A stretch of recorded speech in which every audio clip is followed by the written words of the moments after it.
Bhagavatam, Canto 2nd, Chapter 7, Schedule Incarnation, Shloka Kramanka, we try to understand 13 and 14. In two shlokas, we understand about the Lord's Yoga-kṣema and Prahlāda's teaching on Bhakti. Not, this is not. Oh, yes. Om Namo Bhagavate Vasudevaya.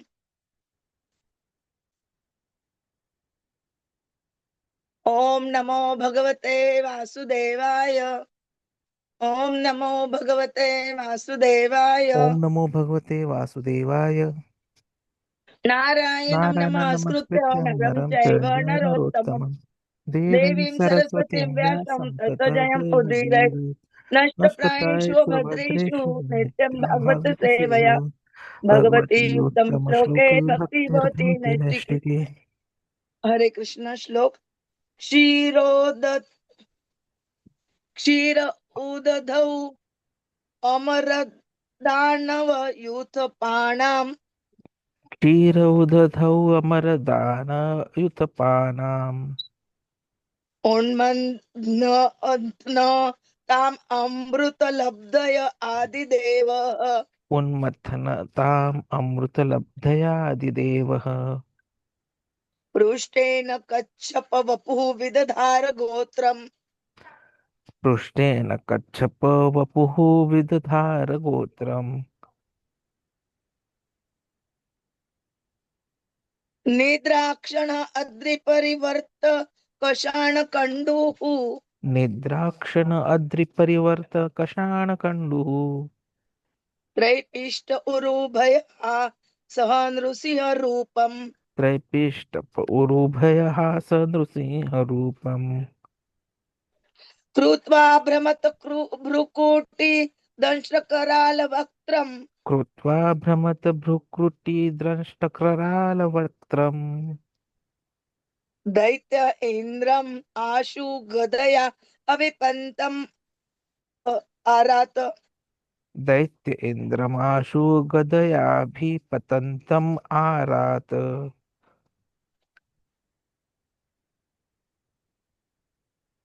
Urau Nipatta Vidadara Nakai Spurantam ऊरौ निपात्य विदधारणखय स्फुरन्तम् Kshirota Adhau Amara Danava Yutapana क्षीरोद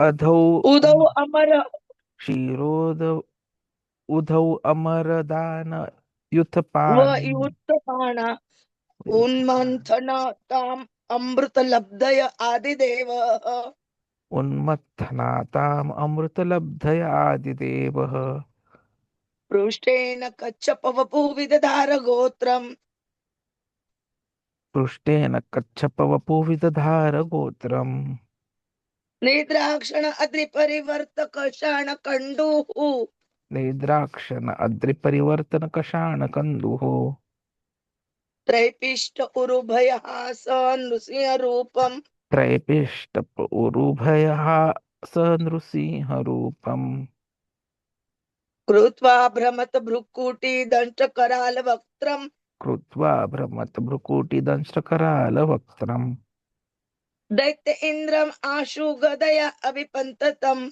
Arat दैत्य इन्द्रमाशु गदयाभिपतन्तमारात् Urau Nipata Vidadara Nakai Smurantam ऊरौ निपात्य विददारनखय स्फुरन्तम् Kshira Udadhau Amara Danava Yutapanam Unmanthanam Amruta Labdaya Adideva Prushtena Kachapa Vapu Vidadhara Gotram Nidrakshana Adri Parivarta Kashana Kandu Atraipishta Urubhaya Sa Nrusya Rupam Krutva Brahmata Bhrukuti Dansha Karala Vaktram Daitya Indram Ashu Gadaya Abipatantam Arata Uraunipati Vidadharana Smurantam Hare Krishna. क्षीरोदधावधो दानवयुत्पानाम् उन्मत्तताम् अमृतलब्धया आदिदेवः पृष्ठेन कच्छपवपुः विदधार गोत्रं निद्राक्षणः अद्रिपरिवर्तककशानकण्डुः त्रैपिष्टप उरुभयहासनृसिंहरूपं कृत्वा भ्रमत भ्रुकुटिदृष्टकरालवक्त्रं दैत्येन्द्रमाशु गदयाभिपतन्तमारात् उरौ निपात्य ददारनखैः स्फुरन्तम्. Hare Krishna. Translation and purport by the Srila Prabhupada. Jagat Guru Srila Prabhupada ki jai. The primal rod then assumed the tortoise incarnation in order to serve as a resting place, pivot for the Mandara mountain, which was acting as a churning rod. The demigods and demons were churning the ocean of milk with the Mandara mountain in order to extract nectar. The mountain moved back and forth, scratching the back of Lord Tortoise, who, while partially sleeping, was experiencing at itching sensation. The personality of Godhead assumed the incarnation of Narasimha in order to vanquish the great fears of the demigods. He killed the king of the demons, Hiranyakashipu, who challenged the Lord with a club in his hand by placing the demon on his thighs and piercing him with his nails, rolling his eyebrows in anger and showing his fearful teeth and mouth. Purport by the Srila Prabhupada. Jagat Guru Srila Prabhupada ki jai. Although it is not in our experience, there is a milk ocean within this universe. Even the modern scientists accept that there are hundreds and hundreds of thousands of planets hovering over our heads, and each of them has different kinds of climates condition. Śrīmad-Bhāgavatam gives much information which may not tally with our present experience. But as far as Indian sages are concerned, knowledge is received from the Vedic literatures, and the authorities accept without any hesitation that we should look through the pages of authentic books of knowledge. Shastra Chakshu Urvata. So we cannot deny the existence of the ocean of milk as stated in the Śrīmad-Bhāgavatam unless and until we have experimentally seen all the planets hovering in space. Since such an experiment is not possible, naturally we have to accept the statement of Śrīmad-Bhāgavatam as it is because it is so accepted by spiritual leaders like Śrīdhara Svāmī Jīva Gosvāmī, Vishwanath Chakravarti and others. The Vedic process is to follow the footsteps of great authorities, and that is the only process for knowing that which is beyond our imagination. The premier Lord, being all powerful, can do whatever he likes, and therefore he is assuming the incarnation of a tortoise or a fish for serving a particular purpose is not at all astonishing. Therefore, we should not have any hesitation whatsoever in accepting the statements of the authentic scripture like Srimad Bhagavatam. The gigantic work of churning the milk ocean by the combined effort of the demigods and the demons required a gigantic resting ground or pivot for the gigantic Mandara Hill. Thus, to help the attempts of the demigods, the primeval Lord assumed the incarnation of a gigantic tortoise swimming in the ocean of milk. At the same time, the mountain scratched his backbone as he was partially sleeping and thus relieved his itching sensation. The history of the Hiranyakashipu and his great devotees and Prahlāda Maharaj is narrated in 7th canto of Śrīmad-Bhāgavatam. Hiranyakashipu became very powerful by material achievements, and though himself to be immortal by the grace of Brahmaji, Brahmaji declined to award him the benediction of immortality because he himself is not an immortal being. But Hiranyakashipu derived Brahmaji's benediction in a about way, almost equal to becoming in an immortal being. Hiranyakashipu was sure that he would not be killed by any man or demigod or by any kind of known weapon, nor would he die in day or night. The Lord, however, assumed the incarnation of half man and half lion, which was beyond the imagination of a materialistic demon like Hiranyakashipu, and thus keeping pace with the benediction of Brahmaji. The Lord killed him. He killed him on his lap, so that he was killed neither on the land, nor on the water, nor in the sky. The demon was pierced by Narsimha's arrows, which were beyond the human weapon imaginable by Hiranyakashipu. The literal meaning of Hiranyakashipu is one who is after gold and soft bedding. The ultimate aim of all materialistic men, such demonic men who have no relationship with God, gradually become puffed up by material acquisitions and begin to challenge the authority of the Supreme Lord and torture those who are devotees of Lord Prahlāda Maharaj. Happen to be the son of Hiranyakashipu, and because the boy was a great devotee, his father tortured him to the best of his ability.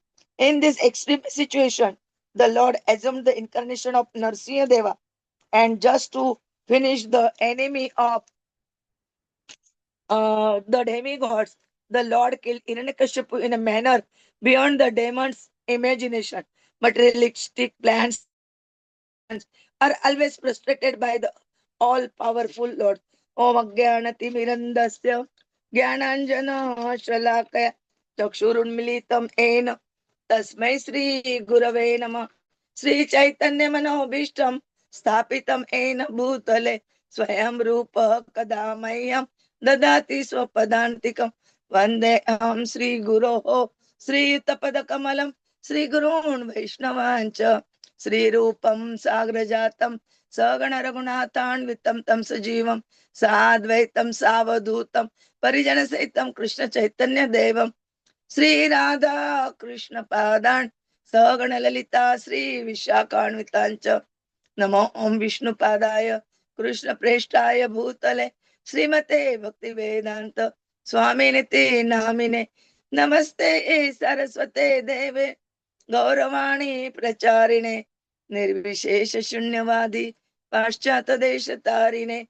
Vancha Kalpatarubhecha Krupa Sindhube Evacha Patitanam Pavanebhyo Vaishnavebhyo Namo Namah Jai Sri Krishna Chaitanya Prabhu Nityananda Sri Advaita Gadadhara Sri Vasadi Gaur Bhaktavrinda Hare Krishna Krishna Krishna Hare Hare Hare Rama Rama Rama Hare Hare Hare Krishna Krishna Krishna Hare Hare Hare Rama Rama Rama Hare Hare Hare Krishna Krishna Krishna Hare Hare Hare Rama Rama Rama Hare Hare Hare Krishna.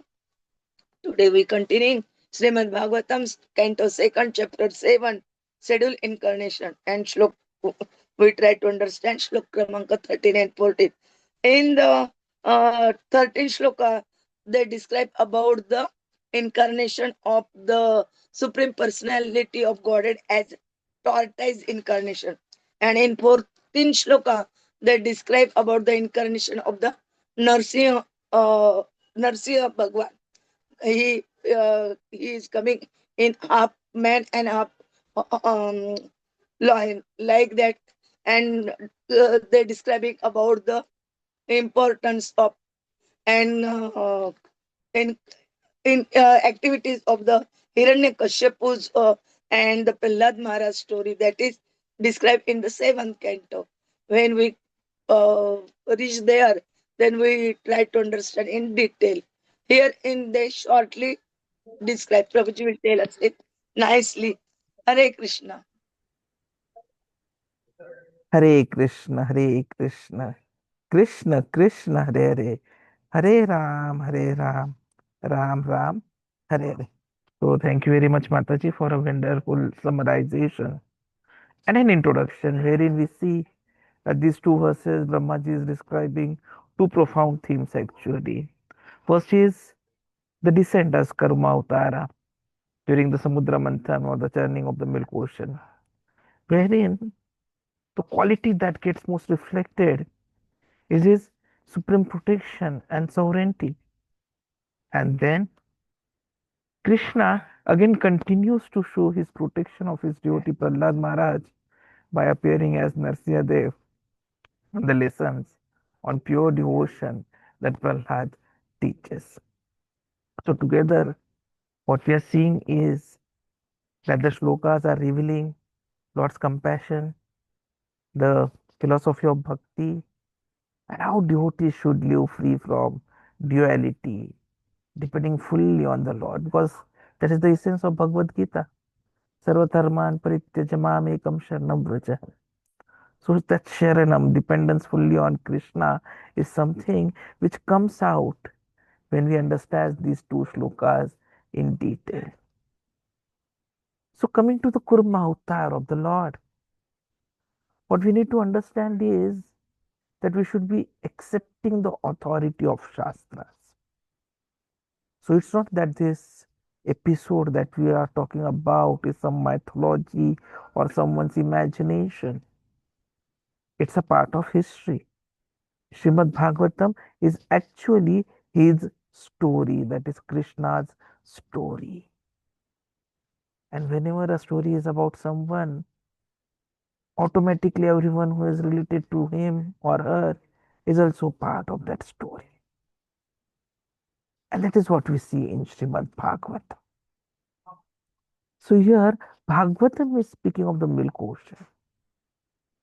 So it may seem beyond our perception. Oh, how can there be an ocean of milk? But then this is a fact. So Vedic process is to accept knowledge through Shastra and the footsteps of great ācāryas like Śrīdhara Svāmī Jīva Gosvāmī. Even the various kinds of forms which the Lord takes as incarnation, such as fish, which we saw yesterday, Matsya Avatar, or tortoise, as we are seeing today, should never be doubted.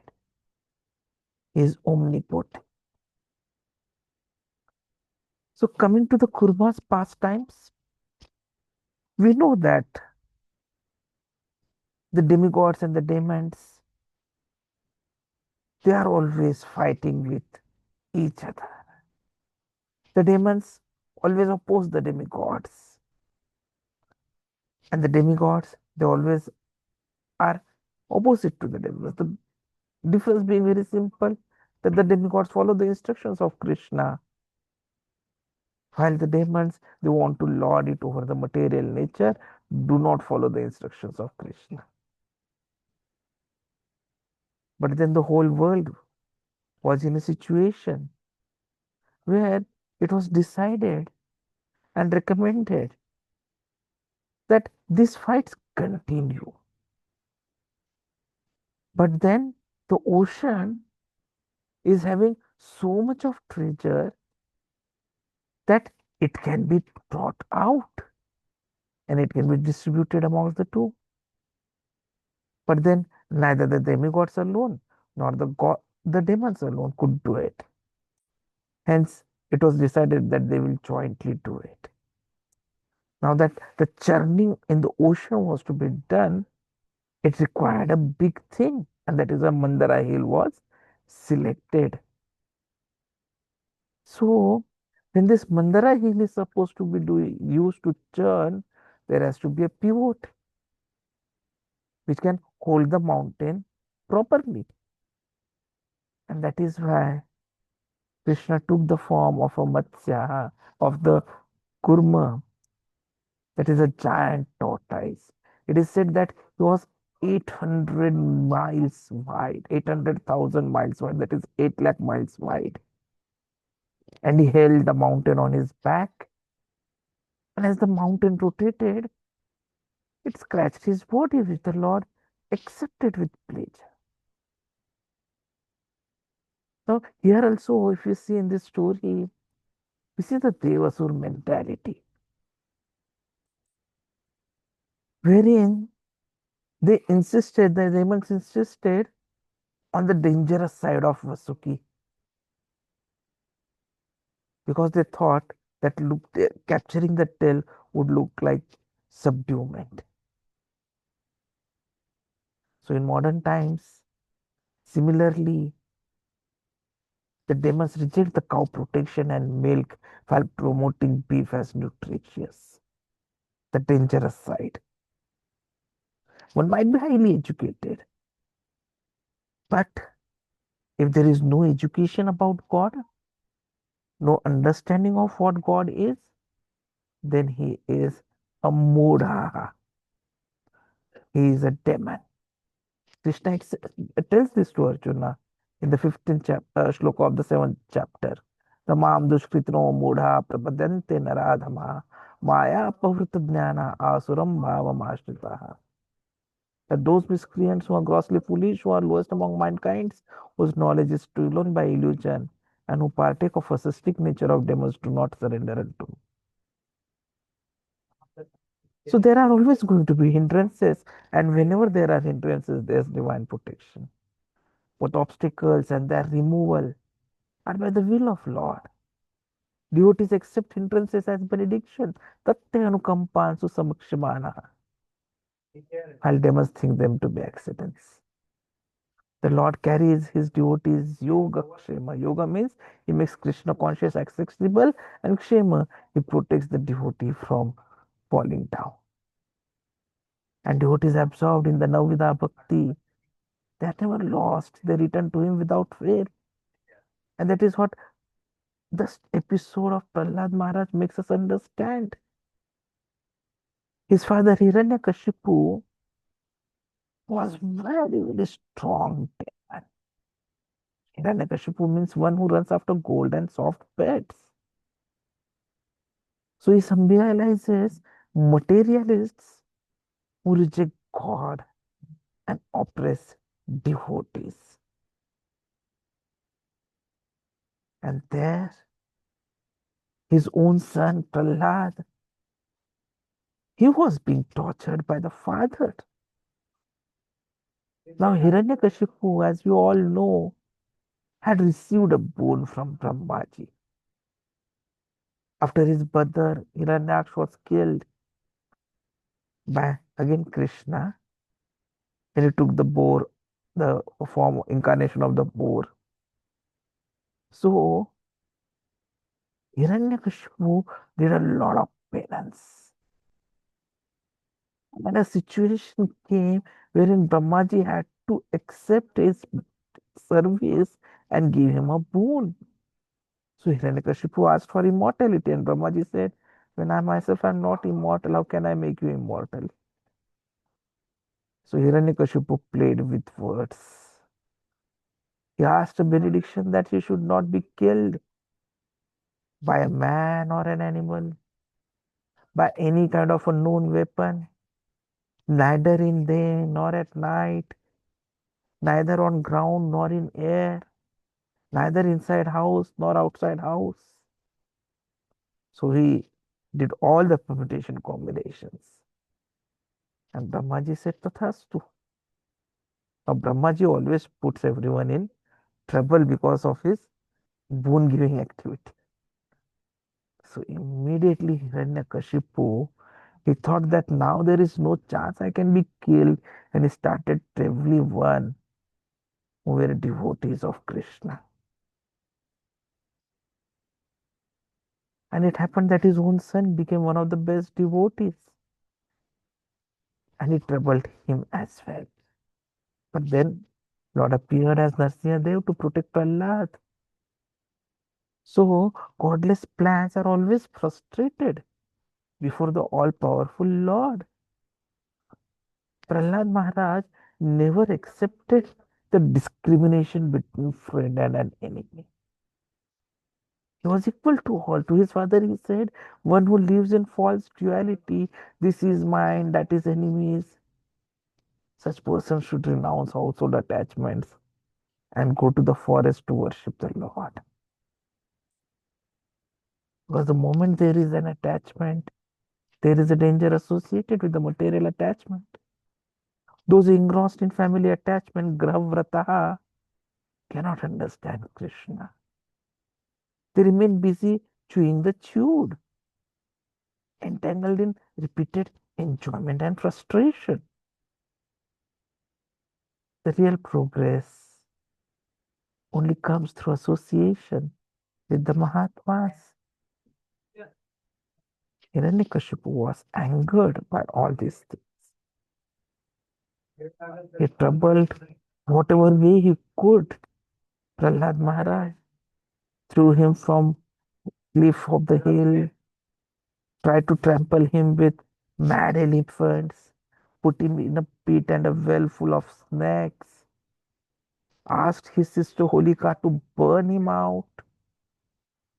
But nothing worked because Prahlad Maharaj was steadfast and fully surrendered. Wherever, whatever came, he simply continued his chanting of the holy names. In anger, Hiranyakashipu asked, "Where is your God?" He said, "God is everywhere." And he said, "Is he here in this pillar?" He said, "Yes." And he tried to show his strength and hit the pillar, and wow, out came Narsimha Bhagwan. So shocked was Hiranyakashipu, and the rest of the story we knew. The half man, half lion incarnation, Lord Narsimha Dev, the eternal protector, the protector of our bhakti. He picked up Hiranyakashipu, took him at the house, the entry of the house. It was dusk time, neither day nor night. At the entrance, he was neither in house, neither outside. Put him on his own lap, so he was neither on ground nor in air. And then with his nails, he cut him open. No known weapon used. Prahlad Maharaj was very safeguarded. But then the anger of Narsimha Bhagwan continued. All the demigods, Brahmaji, everyone was afraid how to stop his anger. They asked Lakshmi ji, and Lakshmi ji said, "No, even I don't understand such anger. I cannot go in front of him." And then everyone, Brahmaji requested Prahlad, "Please go and talk to Narsimha Bhagwan." And then Prahlad Maharaj, his prayers are definite. We will be studying them in future in the subsequent cantos. But what Prahlad Maharaj has defined is the 9 limbs of devotional service. Shravanam, Kirtanam, Smaranam, Padasevanam, Archanam, Vandanam, Dasya, Sakyam, and Atmanihodana. A devotee absorbed in these is the most learned, regardless of material qualifications. And Padsevanam includes service to Vaishnavas, Tulsi, Ganga, and Yamuna as well, which are powerful aids to devotion. Archana must be learned from bona fide Guru. In Kali Yuga, even without elaborate deity worship, one can attain perfection through hearing, chanting, remembering, and serving the lotus feet. So there are many different philosophical perspectives regarding these shlokas.